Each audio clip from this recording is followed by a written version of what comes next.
are you? My name is Julio Mendez. Listen, the first thing that I want to talk about is essentially the elephant in the room, which unfortunately is the DIR platform, YSDIR. They call themselves various things along the way. They went through, a systematic approach to kind of like touching base with individuals, kind of bring people in, go ahead and actually offer them some real crypto. We were making some decent money along the way. And I think that pretty much is kind of what kept a lot of us involved, even for as long as we did. Now, for myself, um, I had essentially gotten involved back in June, where my son had told me that he had finally figured out a way for us to go ahead and actually make a little money online, and that was through this platform called DIR. Okay, they called themselves Direction Media Inc. They said that they were based out of Canada. Then after that, after many months after that, essentially it was found out that in fact the actual owner of DIR said that he was never involved. Direction Media Inc. out of Canada said he was never involved with this platform or with this kind of investing in making videos. And so that was unfortunate. They then said that they had basically moved their headquarters out this way into, had opened up another headquarters basically out in, I believe it was Colorado, YSDIR. And Youth Surge is what they call themselves. And unfortunately, that also turned out to be after a lot of our people started doing some salt digging into the business over there. I believe that what they come up with was the fact that they were using some kind of PO box, that kind of thing. So initially, when I first got started, I did that $200 investment. And by the way, just for information, nothing you hear that I tell you here is investment advice. This is something I've been telling people from the beginning when I was cutting videos. Another thing that I was telling people was to make sure that they didn't go ahead and actually take out loans, borrow excessively, do anything like that. Go ahead and actually mortgage their properties, anything like that, to go ahead and actually get themselves involved with not only this business but any business. Okay, I don't think that's ever a good idea. And so those people that have actually seen my videos know that the whole time that I've been talking to people and introducing myself to people, I wanted to go ahead and make sure that I had their best interests at heart. I did not want anyone to go ahead and actually get soured or burnt by anything. Okay. I had told people that the way I was doing it was essentially I was investing on my own. And I came out and I said, guess what? After I make my money back, okay, so in other words, DIR paid me back, okay, and it paid back a lot of people, right? Initially, they would pay us back and stuff, and then after we have gotten paid back our initial investment, we can go ahead and actually use it, utilize it for paying bills, taking care of whatever it was that you needed. And then if you wanted to, go ahead and at that stage, you can go ahead and actually have a little extra. And if you wanted to go ahead and actually reinvest, you could. It was totally up to you because it was what I was doing was I was looking at it. I was making sure that I made back my investment. And then at the end of it there, I would go ahead and say, okay, yay or nay, I'll go ahead and actually move up to the next level, on my own. And so a few people, maybe many people, I'm sure, basically took that and were actually taking care of it that way. Unfortunately, even though you tell people not to do certain things, they do it anyway. And I do know that there were individuals that were taking out loans. I got word of these kind of things going on, and we left. Myself, and the way I see we, my family, myself, basically left roughly about $55,000 on the table. It's actually more than that because they basically promised to go ahead and pay back close to about 40 plus, almost $50,000 worth of initial investments. Okay, basically what we paid into it, and they said that they were going to go ahead and actually pay all that back in January. All right. So a lot of people got this information. We started getting a little bit more emboldened, right? Because it used to be that we would have to wait a whole year. And that's what they were saying. Hey, our money is bonded. You'll wait basically a year. There was a countdown clock, and then you could see your bonded money kind of being counted down. Well, that changed a few months into it. I got started in June, so it would have been around the September, June, July, August, late August, early September timeframe. All of a sudden, they shifted to, hey, by the way, we'll go ahead and actually, all you have to do is pay back, uh, the last investment that you've made over a year, but everything else that you had paid in, they were going to go ahead and actually pay you back in January. Well, that all sounded fantastic to most of us. I mean, because it seemed like, hey, you know what? There's some solid. They had bonded, bonded our money, and then it seemed really great that we were going to go ahead, come January, we're going to go ahead and actually receive some extra money. Well, it was soon after that. It was soon after that that all of a sudden they started having these delays associated with the growth, and they said that it was because of the growth of DIR and essentially how it had expanded. They had to go ahead and actually change from their servers into international servers, right? And along the way, and then after that, anyway, international servers, and then they started talking about having problems because of our growth in making payments on time. Now, we used to get paid roughly between about 48 hours to 72 hours or so initially. And like I told you, that was fantastic. We would take care of our videos, we'd go ahead and actually submit our withdrawals, and then we would get it within about, 2 to 3 days. All right. And that worked out very well for a lot of people for a very long time. Long time, like 3+ months, 3.5, close to 4 months. Okay. Unfortunately, because they started saying that, oh yeah, now all of a sudden we're having delays because of our growth, we have to expand our system. And essentially that's what we all kind of like, waited with bated breath about. Okay. We were waiting for them to go ahead and actually upgrade their system so that way we could go ahead and start getting our money at a proper time again. Well, that's not what happened. Okay. What happened was that there were more and more delays. And then after that, what they did was that there used to be one main DIR WhatsApp that a lot of us used to communicate on. And that's the one that started even before myself and my son. We decided to go ahead and actually open up our own WhatsApp, which was a separate WhatsApp. Okay. And that was to go ahead and actually stay separate when we're to focus in on our business with our people. And it turns out later on that basically was a smart idea, to be honest with you. Um, but nonetheless, what they did with theirs was that they, after a while, after all these delays and all these little problems, and their AI upgrade, they told us about an AI upgrade that was then going to go ahead and actually fix all our issues, because a lot of people were basically submitting their withdrawals on the first of the month or the end of the month, essentially. So it was really burdening their service, right? Their finance department. Um, but anyway, that's kind of basically how that happened. Was that this constant reassuring that they did for all of us of hold the money off.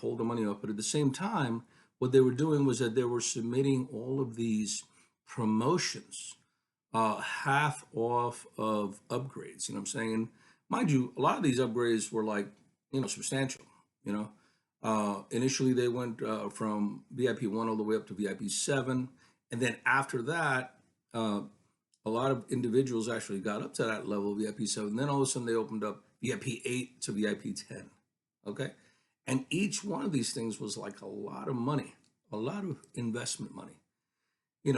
I think the VIP 7 was right at about 14K.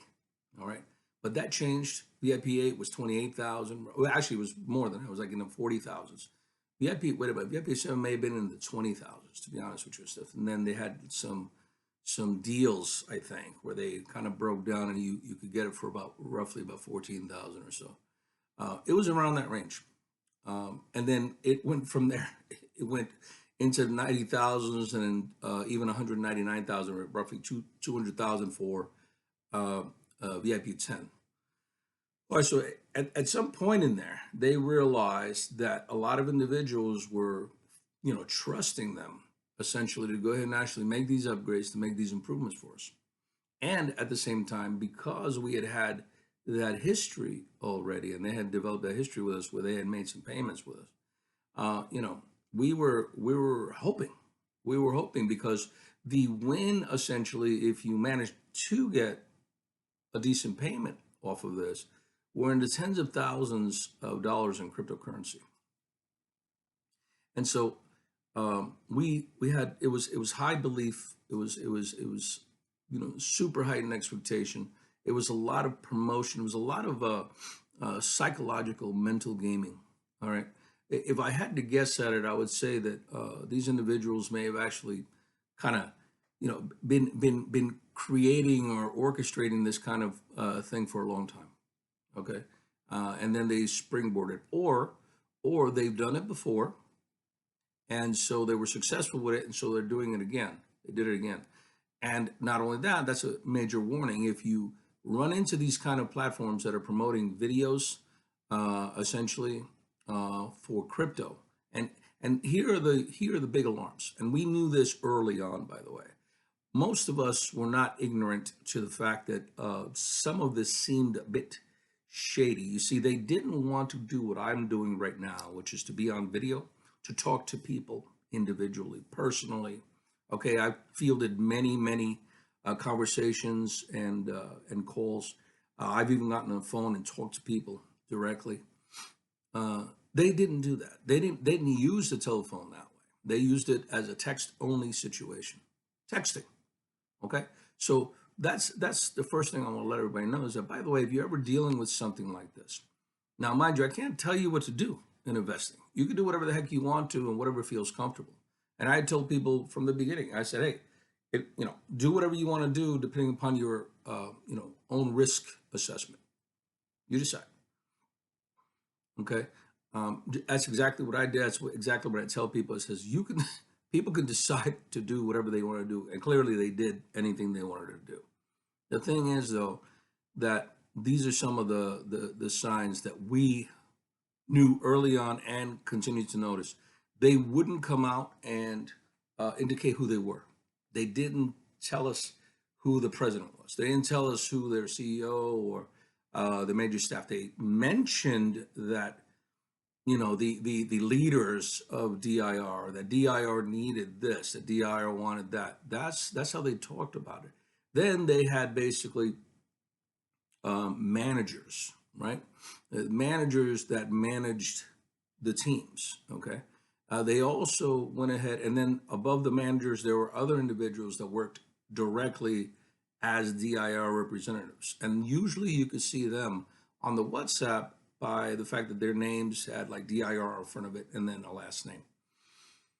I'm sure probably all fake, to be honest with you. Okay. Now, in retrospect and taking a good look at what's happened at this stage, I guarantee you that none of them gave their real names. Okay. So, we looked at the whole thing. I looked at it and said, okay, look, I have, some dispensable crypto. I can go ahead and actually invest, a few $1,000s in this thing initially, roughly about five plus K. And then from that, I would go ahead and, use whatever crypto I made on the platform. And I wanted to be the test dummy for my family. If it was going to work, I wanted to go ahead and try it out. And it worked great. I can go ahead and say, hey, this might be something for my family. This might be something that, if this works out, you guys do it the way I'm doing it, which is make sure that you make your investment back and everything else. And they were in a totally different position than myself and stuff, so that way they could make, slightly smaller investments. But that changed because over time, everyone started making some money, okay, over a few months, okay? And so they were putting more and more in basically to try to upgrade. I was out there essentially with a good portion of whatever it was that I was making. And I would go ahead and actually support my own upgrades. And then I would also support like 5, 6, 7, 8 people. Okay. So you got to understand that because it made financial sense, right? It made investment sense. As long as we were doing it right, we had the potential of really benefiting and helping a lot of individuals. Okay. help my family out, basically help other individuals out, help people that I didn't even know out. Okay, but most of them were on this structured tier of individuals that we had invited and other individuals invited underneath us. Okay, so that was the main line of assistance. Um, but like I told you, left roughly about 55K out there, and that was roughly about $28,000 of an initial or of a bump up to the VIP position, and then from there was roughly about between 25 and 20, about 25 to $27,000 of helping other individuals try to make it up. Because I believe in that philosophy was to try to help individuals underneath me develop a strong foundation, and then I wouldn't have to worry about anything. Okay, helping others out should be something that everybody should try to do. But unfortunately, in retrospect, the fact that this dynamically kind of blew up on a lot of people's faces, unfortunately, I don't think I would ever do this kind of thing like this again. This company was something I had just heard about. This was not a reputable company with many years of experience or anything like that. They also like to, and not only that, but the openness and frankness of real viable companies that you can go ahead and actually invest in personally if you like. Like I told you, this is me. This is me talking about my investments and what I would do and what I am doing is that I'll say, hey, you know what? If you're, let's say, a 40-year company or 30-year company, stuff that's been in business for a long time and have a proven record, whether it's MLM, it's any side business, right? MLM, or that tiered structured business or something like that, but that has a solid foundation, and it has, let's say, A plus references from the Better Business Bureau, that kind of thing. Then you're talking about something viable. Okay, that's the smart, safe way of doing business. All right, as far as these side businesses go, a lot of these flash in the pan, new, hey, by the way, I'm, you could do this with AI, you could do that with AI, you could invest. Hey, look, I developed this structure, and we can go ahead and actually make tons of money doing this straight down the line. It's brand new stuff. All right. Well, a lot of that stuff, unfortunately, a lot of it folds out, closes out, is basically Ponzi stuff. And again, like I told you, early on, we knew this seemed kind of fishy, but if done right, and I felt comfortable enough that I could probably, not lose anything. I could at least come out even. But, not everybody is me. That's the thing, is that not everybody is me, you know what I'm saying? And not everybody approaches the same way. Okay. So, at the end of everything, I would say it roughly made after, because I expended a lot. There was about 135,000 in crypto that they reported. They took 20% of that. They basically gave us that, and they didn't. But of that shows up on that little account that I had and stuff, I only probably saw roughly about maybe, well, I would say about maybe 60 or something like that, roughly. But the thing is that I had not even really seen it because I went ahead and actually just dumped it onto other people and stuff. So I basically gave it to a lot of my family and my friends to try to boost them up. Myself, I went ahead and actually cashed out 30,000, roughly about $31,000 in crypto. Okay. Now, guess what? I'm paying my taxes. Okay.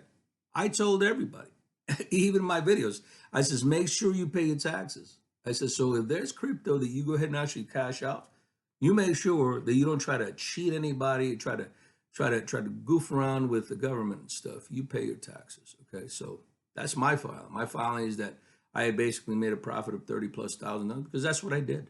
Okay. Everything else was gone. It was just literally moving crypto from this account to that account. So totally different. You're not cashing in anything. You didn't really make anything. We're not talking about a real viable company at this stage, we realize. Okay. So it's not like that. All right. But if you did cash in your money, okay, and you did cash in some crypto, keep solid records, because guess what? The exchanges keep great records. Okay. So you using a crypto exchange, they know. All right. You make sure that you file your taxes. It's just a fact of life. I don't care where you're from. All right. You should be supporting your government. You should be supporting, basically be as patriotic as you can and stuff. Take care of your nation, all right, regardless of where you're from, okay? So if you made money on this, you came out of it, or even if you didn't make money but you cashed in, make sure you pay, all right? Unfortunately, like I said, I am sorry that I even got myself involved in this, because even though I didn't a million percent, lose much of anything, and I also utilized a lot of my own money to go ahead and actually fund everybody's membership as well as their upgrades, from my family.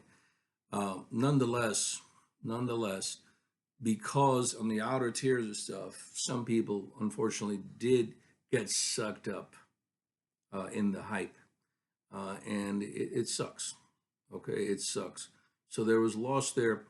If you have had loss, all right, and if you have lost some solid money, especially irreplaceable money, and you made the wrong mistakes, obviously you went out there, you took the loans and everything else up. Because this is in crypto, it is very difficult to go ahead and actually anchor down. You understand? And I don't know what kind of basically, monies you can get back, essentially, even with some help from the government. But the thing is that I would go ahead and contact the FTC. FTC. Okay, this is all United States. All right, and inform them of basically have all your. Here's another thing: to have all your documents. That's the first thing.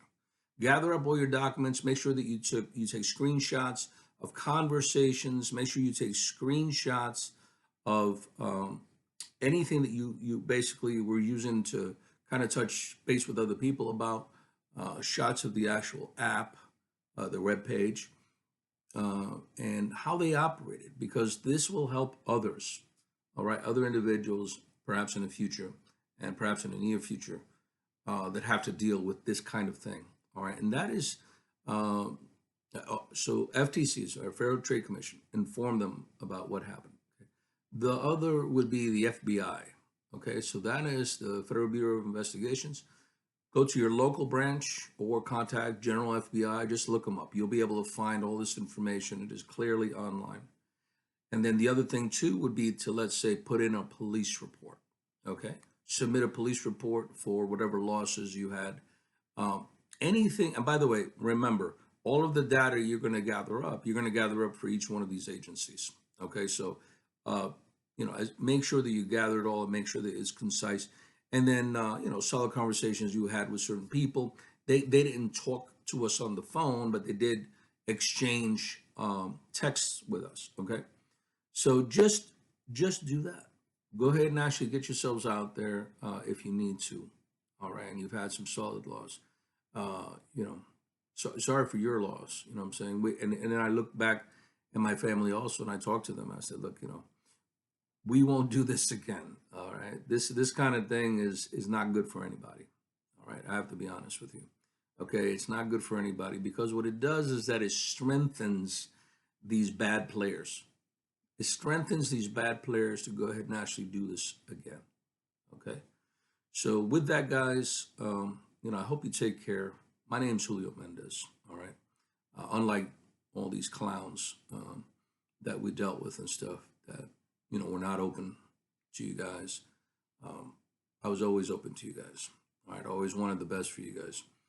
But nonetheless, I'm Julio Mendez. This is Alpha Tech Crypto, and I'm your Alpha Tech. All right, you guys take care of yourselves.